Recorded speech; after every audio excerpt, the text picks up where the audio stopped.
Everyone, आप सभी का स्वागत है मेरे YouTube channel Sanat study care में।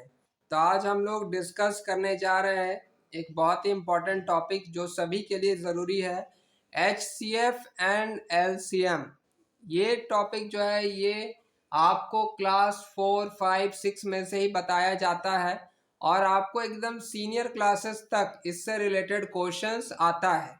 चाहे आप कैसा भी एग्ज़ाम अटेम्प्ट कर रहे हो, अगर आपको इसके बारे में नॉलेज ना हो तो आप इन क्वेश्चंस में अटक जाते हैं, बना नहीं पाते हैं। तो आज हम लोग इसको समझेंगे और जो भी क्लास के आप स्टूडेंट हैं उससे फ़र्क नहीं पड़ता है, आपको बस ये टॉपिक क्लियर होना चाहिए कि कैसे आप HCF और LCM निकाल सकते हैं। ठीक है, तो सबसे पहले हम लोग डिस्कस करेंगे यहाँ पर HCF के बारे में कि HCF क्या है।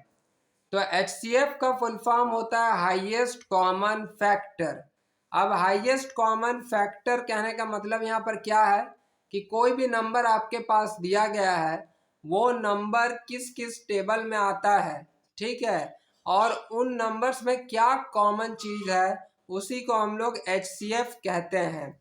यहाँ पर HCF को निकालने का 3 तरीका मैं आपको समझाऊंगा। आपको जो भी मेथड आसान लगेगा, इजी लगेगा, आप उसी मेथड से क्वेश्चंस को सॉल्व कीजिएगा। तो सबसे पहला जो मेथड है HCF निकालने का वो है कॉमन फैक्टर मेथड।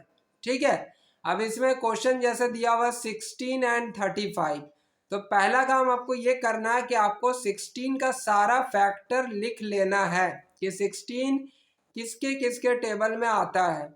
तो ये 1, 2, 4, 8 और 16, ये इन सब टेबल्स में 16 आता है। उसी प्रकार आपको 35 का सारा फैक्टर लिख लेना है, तो ये 1, 5, 7 और 35 के टेबल में आता है। ठीक है, फैक्टर्स लिखने के बाद आपको दोनों ही जगह पर कॉमन फैक्टर ढूंढना है कि कौन कौन सा आपको कॉमन फैक्टर मिल रहा है। तो इस केस में आपको सिर्फ एक ही कॉमन फैक्टर मिल रहा है जो कि 1 है, बाकी और कुछ भी मैच नहीं कर रहा है। ठीक है, तो आपका जो कॉमन फैक्टर है, जैसे 1 मिला तो कॉमन फैक्टर में लिख दिया 1। ठीक है, तो HCF भी क्या आएगा, HCF भी आपका 1 आ जाएगा। ठीक है, जो कॉमन फैक्टर होगा वही HCF भी होगा। लेकिन मान लीजिए कि अगर आपका कॉमन फैक्टर यहाँ 1 के अलावा भी कुछ और होता, ठीक है, तो उसमें जो सबसे बड़ा नंबर होगा वो HCF कहलाता है। अब इसका एक और एग्जाम्पल देखिए, मान लीजिए आपके सामने 4 नंबर्स दिए गए हैं।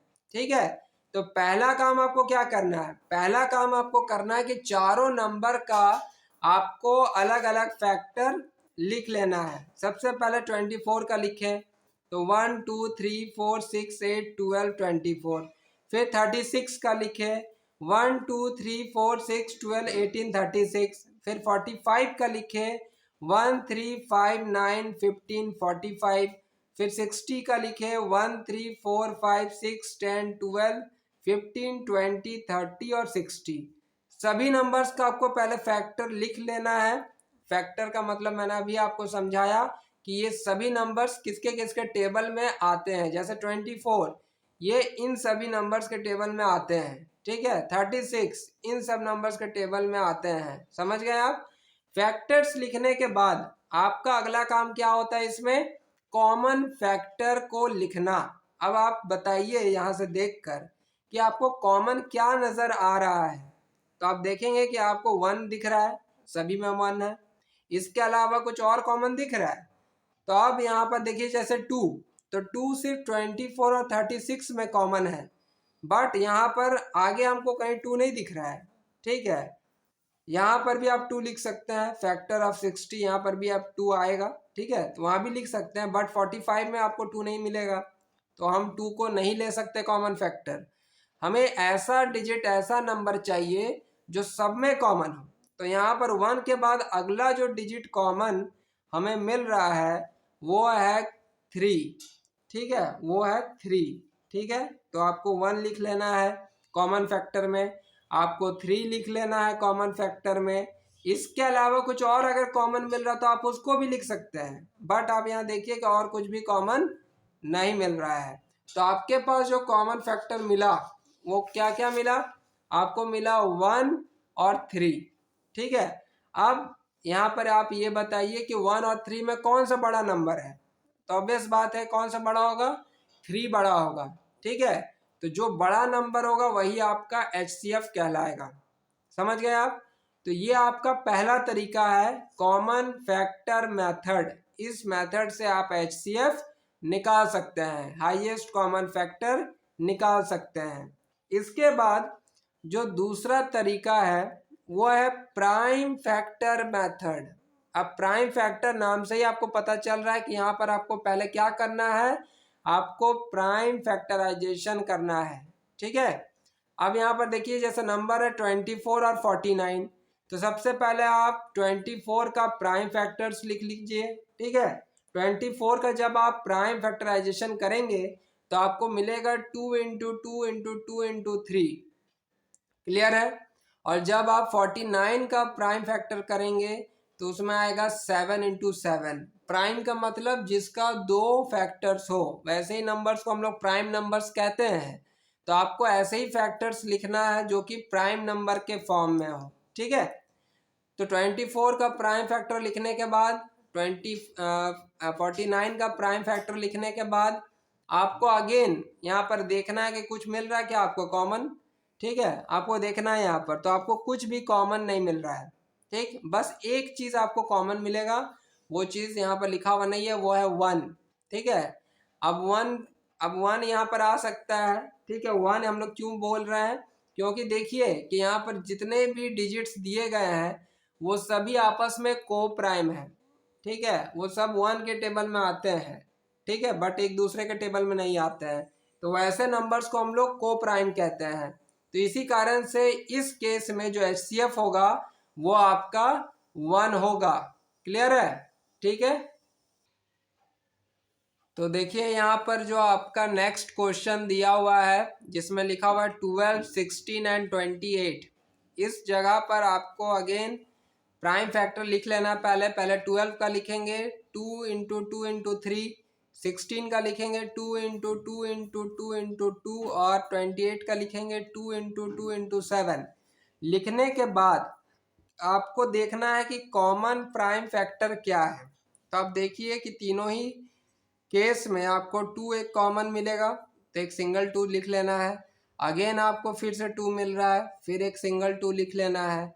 तो बस जो कॉमन है उसी को लिखना है, उसके अलावा जो भी डिजिट्स रिमेनिंग हो गया उसको छोड़ देना है। ठीक है, कॉमन प्राइम फैक्टर लिखने के बाद उसको कर देना है मल्टीप्लाई। तो 2 इंटू 2 क्या हो गया 4, तो आपका HCF क्या होगा 4। समझ गए। तो ये आपका प्राइम फैक्टर मेथड है। पहला हम लोग क्या पढ़े, पहला हम लोग पढ़े कॉमन फैक्टर मेथड। ये क्या था, ये था प्राइम फैक्टर मेथड। इसके बाद आपको जानना है लॉन्ग डिवीजन मेथड। मैं जनरली खुद अपने लिए लॉन्ग डिवीजन मेथड प्रेफर करता हूँ, क्योंकि मुझे ये मेथड बहुत ही ज़्यादा इजी लगता है और बनाने में अच्छा लगता है। ठीक है, आप अपने अनुसार कोई भी मेथड का इस्तेमाल कर सकते हैं, यूज़ कर सकते हैं, उसमें कोई दिक्कत नहीं है, सब में आंसर सेम आएगा। तो चलिए लॉन्ग डिवीजन मेथड जो है उसको समझ लेते हैं। तो देखिए यहाँ पर पहला क्वेश्चन दिया हुआ है 18 एंड 30। अब इसमें क्या है कि जो आपका छोटा नंबर है, ठीक है, जो आपका छोटा नंबर है उसको आपको डिवाइजर ले लेना है, और जो बड़ा नंबर होगा उसको डिविडेंड। ठीक है, आप डिवाइजर से डिविडेंड को देंगे डिवाइड, तो 18 1 जा 18, क्या बचा रिमाइंडर 12। अब यहाँ पर क्या होता है कि जो भी आपके पास रिमाइंडर बचता है उससे फिर डिवाइजर को डिवाइड देना होता है। ठीक है, तो यहाँ पर रिमाइंडर क्या बचा 12, डिवाइजर मेरा क्या था पहला केस में 18, तो उसको लिख दिए। अब वो डिवाइजर क्या बन गया, डिविडेंड बन गया। ठीक है, अब अगेन 12 1 जा 12, क्या बचा मेरे पास 6 बचा। सेकंड केस में डिवाइजर क्या था 12 था, अब वो क्या बन गया डिविडेंड बन गया। ठीक है, तो 6 2 जा 12। प्रोसेस देखिए जहां पर 0 आ गया तो लास्ट जो आपका डिवाइजर है वही आपका HCF कहलाएगा। ठीक है, इसीलिए लिखा हुआ है लास्ट डिवीजन इक्वल्स टू 6, तो HCF भी आपका क्या होगा 6। ठीक है, तो आप देख सकते हैं कितना आसान तरीका, कितना आसान प्रोसेस है लॉन्ग डिवीजन मेथड। ठीक है, बहुत ही आसानी से आप इससे HCF निकाल सकते हैं। अब एक और इससे बड़ा नंबर देखते हैं। तो इसमें देखिए 4 डिजिट्स है। अब 4 नंबर दिया हुआ तो कैसे निकालेंगे, लॉन्ग डिवीजन का यूज कैसे करेंगे। तो इसमें भी बहुत आसान है कि आपको दो दो नंबर का ग्रुप बना लेना है। जैसे यहाँ 70 और 80 है, तो 70 में से पहले 80 को दीजिए डिवाइड। ठीक है, तो 70 में से 80 को डिवाइड दिए 1 बार में, तो क्या बचा रिमाइंडर, 10 बचा। फिर 10 में से 70 को डिवाइड दिए तो यहाँ कुछ रिमाइंडर नहीं बचा। मीन्स 70 और 80 का HCF क्या आ गया, वो आएगा 10। ठीक है, ठीक उसी प्रकार 120 से 150 को डिवाइड देंगे तो रिमाइंडर बचा 30। फिर 30 से 120 को डिवाइड दिया, कुछ नहीं रिमाइंडर बचा। इसका मतलब 120 और 150 का HCF क्या आया, 30। तो दोनों केस का अपना अलग अलग HCF निकला। अब यहाँ पर जो दोनों केस का HCF आया है उन दोनों को भी आप यहाँ पर डिवाइड कर दीजिए। छोटा नंबर 10 है तो 10 आपका डिवाइजर, बड़ा नंबर 30 है तो 30 आपका डिविडेंड। 10 3 जा 30, तो लास्ट में फाइनली किससे डिवाइड दिए, 10 से। तो आपका HCF इस पूरे क्वेश्चन का क्या होगा, 10 होगा। ठीक है, तो इस तरीके से आप लॉन्ग डिवीजन मेथड का इस्तेमाल करके HCF निकाल सकते हैं। क्लियर। तो अभी हम लोगों ने HCF डिस्कस कर लिया, हाईएस्ट कॉमन फैक्टर, इसका तीनों मेथड हम लोग समझ गए। अब इसके बाद LCM समझिए कि अगर आपको LCM निकालना है किसी भी नंबर्स का तो कैसे निकालेंगे। तो इसका भी मैं आपको 3 तरीका बताऊंगा, 3 मेथड्स बताऊंगा, आपको जो भी अच्छा लगे आप यूज कर सकते हैं। तो सबसे पहले LCM का फुल फॉर्म क्या होता है, लीस्ट कॉमन मल्टीपल। जैसे HCF में क्या था कि हाईएस्ट कॉमन फैक्टर, उसमें हाईएस्ट बड़ा नंबर देखते हैं, और LCM में लीस्ट सबसे छोटा नंबर देखते हैं। ठीक है, उसमें फैक्टर था HCF में, और LCM में मल्टीपल है। अब देखिए यहाँ पर पहला जो तरीका है ये है प्राइम फैक्टर मेथड। अब इसमें भी प्राइम फैक्टर मेथड है LCM निकालने में भी। तो इसमें भी पहले क्या करना है, आपको जो भी नंबर दिया हुआ है उसका पहले आप प्राइम फैक्टर लिख लीजिए। ठीक है, प्राइम फैक्टर लिख लेंगे। प्राइम फैक्टर लिखने के बाद आपको अगेन इसमें कॉमन देखना है, क्या कॉमन है। जैसे आप देखिए इसमें क्या है, इन तीनों में 2 है, तो इन तीनों के बदले में एक सिंगल 2 हमको यहाँ पर लिखना है। ठीक है, हो गया। अब उसके बाद क्या है कि जैसे HCF में हम लोग क्या कर रहे थे कि तीनों में जब कॉमन होगा तभी लिखेंगे, बट LCM में क्या होता है कि तीनों में जब कॉमन है तो एक बार तो लिखते हैं, इसके अलावा अगर मान लीजिए किसी 2 में भी कॉमन है तो भी उसको एक बार लिखना है। ठीक है, यहाँ पर LCM में ये रूल अप्लाई होता है। ठीक है, कि अगर किसी 2 में भी कॉमन दिख गया तो उसको भी लिखना पड़ेगा। अब इसमें देखिए इन 3 2 के बदले में एक सिंगल 2, इन 2 2 के बदले में यहाँ पर अगेन एक सिंगल 2, इन 2 2 के बदले में अगेन यहाँ पर सिंगल 2। अब ये सब में से लिख तो दिए, तो ये दोनों 2 बच गया ना, तो इन दोनों 2 को भी आपको लास्ट में लिख देना है। क्लियर। और इन तीनों में 3 है तो इन तीनों 3 के बदले में यहाँ पर एक सिंगल 3 और एक 3 आपका यहाँ बच जाएगा, तो उस 3 को भी लास्ट में लिख देना है। ठीक, सबको लिखने के बाद आपको फाइनली सबको मल्टीप्लाई कर देना है। मल्टीप्लाई करके जो भी आंसर आएगा वही आपका क्या कहलाएगा, LCM कहलाएगा। वही आपका क्या होगा, LCM होगा। क्लियर है। ठीक है, तो ये है प्राइम फैक्टर मेथड LCM निकालने के लिए। इसके बाद दूसरा तरीका आता है कॉमन डिवीजन मेथड। जैसे HCF में क्या पढ़े, लॉन्ग डिवीजन, इसमें क्या करना है, कॉमन डिवीजन। ठीक है, कॉमन डिवीजन आपको देखना है कि कॉमन डिवीजन मेथड क्या है। तो इसमें क्या करेंगे, सिंपल, जैसे हम लोग प्राइम फैक्टराइजेशन जब निकालते हैं तो एक एक डिजिट का निकालते हैं, एक एक नंबर्स का निकालते हैं। बट जब कॉमन डिवीजन कर रहे हैं तो एक साथ जितने भी नंबर्स दिए हुए क्वेश्चन में सबका प्राइम फैक्टराइजेशन एक साथ निकालना है। ठीक है, जैसे यहाँ देखिए 100 150 200, तो सबसे पहले आपको देखना है कि ये जो 100 किसका टेबल में जाएगा, किससे डिवाइड होगा। तो 2 से होगा, 2 से 50 बार में कट जाता है। 150 भी 2 का टेबल में डिवाइड होगा 75 बार में। 200 भी डिवाइड होगा 100 बार में। लिख दिए। अब इसके बाद अगेन आपको सोचना है कि अगेन ये किससे डिवाइड जाएगा। तो अगेन देखिए 2 से जा रहा है, 2 से जा रहा है 50 25 बार में। जो नंबर डिवाइड नहीं जाता है उसको एज इट इज उतार देते हैं। जैसे 2 का टेबल में 75 नहीं आता, नहीं डिवाइड होगा, तो उसको एज इट इज उतार देंगे। ठीक है, 100 को डिवाइड दिए 2 से तो 50 बार में कट गया। ठीक है, अगेन आप देखिए इसको और किससे डिवाइड दे सकते हैं। तो अब ये तीनों जो नंबर्स है ये 5 से जा रहा है। 5 5 जो 25, 5 15 75 और 5 इंटू 10 50, तो 5 से दे दिए। और लास्ट में फिर अगेन 5 से दिए, 5 1 जा 5, 5 3 जा 15, 5 2 जा 10। अब देखिए जब आपके लास्ट में प्राइम नंबर्स आ जाए तब आपको वहीं पर प्रोसेस को रोक देना है।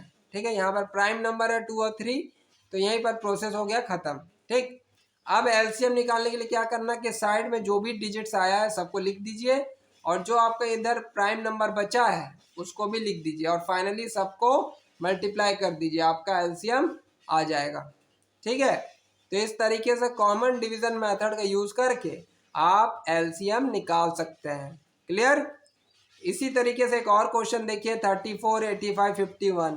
प्राइम फैक्टराइजेशन निकाले तो 2 आया, पहले 2 से तीनों को डिवाइड दिए, जिसमें 51 डिवाइड नहीं होगा और 85 डिवाइड नहीं होगा, तो जो डिवाइड नहीं होगा उसको एज इट इज उतार दिए। बट 34 जा रहा था 17 बार में डिवाइड दे दिए। ठीक, फिर 17 1 जा 17, 17 5 जा 85, 17 3 जा 51। अब अगेन देखिए 5 और 3 आ गया। 5 और 3 आपका क्या है? 5 और 3 आपका है प्राइम नंबर्स। तो जैसे ही प्राइम नंबर आ जाता है आपको क्या करना है, प्रोसेस वहीं पर रोक देना है।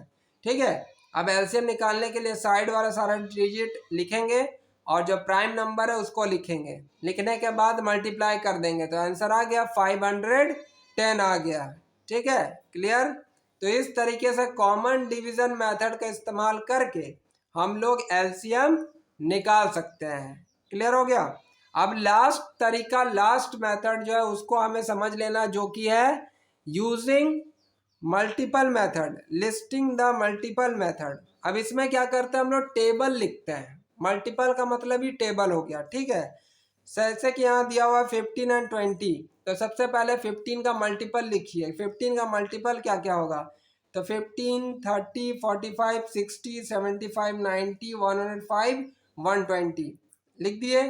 फिर मल्टीपल ऑफ 20 लिखिए, तो 20 40 60 80 100 120। आपको बस एक बात का ध्यान रखना कि जब आप मल्टीपल लिख रहे हैं तो कम से कम 2 कॉमन मल्टीपल आपको मिलना चाहिए। ठीक है, जैसे इसमें देखिए कि 60 मिल रहा है और 120 मिल रहा है, तो 2 मिल रहा है ना, तो 2 एटलीस्ट 2 मल्टीपल आपको चाहिए, ताकि आप उन दोनों में कंपेयर कर सके। जैसे एचसीएफ में हम लोग कंपेयर कर रहे थे ना कि कौन सा नंबर कॉमन फैक्टर आया। जैसे अगर मान लीजिए कॉमन फैक्टर 3 आया और 6 आया, तो कौन बड़ा, तो 6 बड़ा, तो 6 क्या होगा, एचसीएफ होगा। तो ठीक उसी प्रकार जब मल्टीपल का बात आता है तो इसमें भी आपको 2 नंबर्स चाहिए उसमें कंपेयर करने के लिए कि 60 छोटा है कि 120 छोटा है, तो कौन छोटा है, 60। तो यहाँ पर क्या हो जाएगा, आपका 60 एलसीएम हो जाएगा।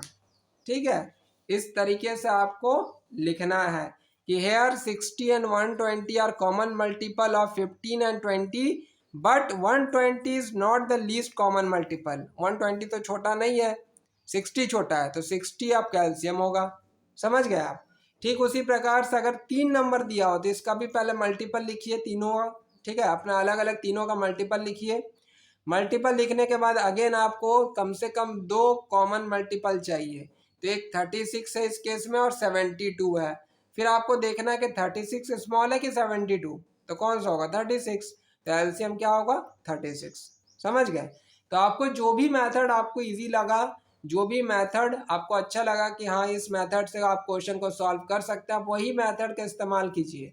ठीक है, अगर मान लीजिए क्वेश्चन में बोल दिया कि आपको मल्टीपल मेथड यूज करना है या आपको प्राइम फैक्टर यूज करना है, तो जो भी मेथड अगर बोल दिया है तब आप उस मेथड से सॉल्व कीजिए।